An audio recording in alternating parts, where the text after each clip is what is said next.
Hello and welcome to Nikolay's genetics lessons, and today's question is sample A absorbs light at 260 nanometers and sample B absorbs light at 280 nanometers.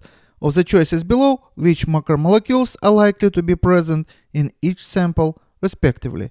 And here is a variance of the answers to choose from. In order to show you which answer to choose, let me show you this picture first. And what we see here is 3 amino acids. And as you see, all these amino acids, which is tyrosine, tryptophan, and phenylalanine, has aromatic ring.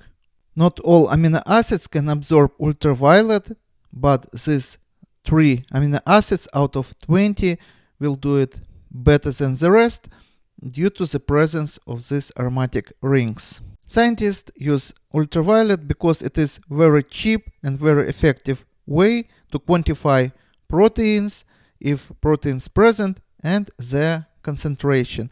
There are also many other applications. For example, if you like to watch forensic files, you probably also see that investigators usually use ultraviolet in order to find body liquids that contain proteins, or to find such substances as a sperm which contains DNA. And DNA and proteins has different absorbance pattern. According to this spectrogram, you see that these 3 amino acids has absorbance about 280 nanometers, and absorbance of the DNA would be maximum around 260 nanometers. Now let's read our question again.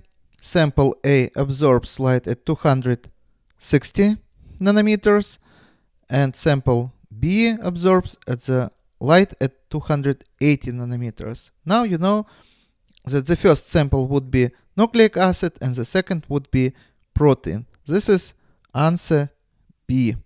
And this is all for today. Thank you for your attention. Please subscribe for my new videos that I post almost every day, and see you in the next video. Goodbye.